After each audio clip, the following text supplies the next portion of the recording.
আছে যেই দরজা দিয়ে নবীর কাছে জিবরাইল আমিন আসছে 22,000 বার।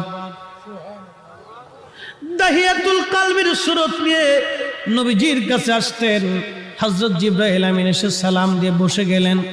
মানবের বেশে জিবরাইল বসে গেলেন। ইয়া রাসূলুল্লাহ, আল্লাহ পাঠিয়ে দিয়েছেন, আল্লাহ সবই জানেন, ভিতরে বাহিরে প্রকাশ্য অপ্রকাশ্য আগে পরে আপনার অন্তর ভিতর বাহিরে সব আল্লাহ জানেন। তারপরও আল্লাহ আমাকে পাঠিয়েছেন আপনার কুশল জানার জন্যে। হুজুর গো, আপনি কেমন আছেন দয়া করে বলবেন ডি। আল্লাহ নবী ডাক দিলেন, জিবরাইল হে, আমি অসুস্থ আছি, আমার কাছে ভালো লাগে না। আল্লাহর জিবরাইল চলে গেলেন। পরের দিন আবার এসে সালাম দিলেন, জিজ্ঞেস করলেন, ইয়া রাসূলুল্লাহ আপনি কেমন আছেন? জিবরাইলকে নবীজি বলেন, জিবরাইল রে, আমি তেমন ভালো নাই, শরীর অসুস্থ, আমার ভালো লাগে না, অসুস্থতা আরো বেড়ে গেছে। তৃতীয় দিন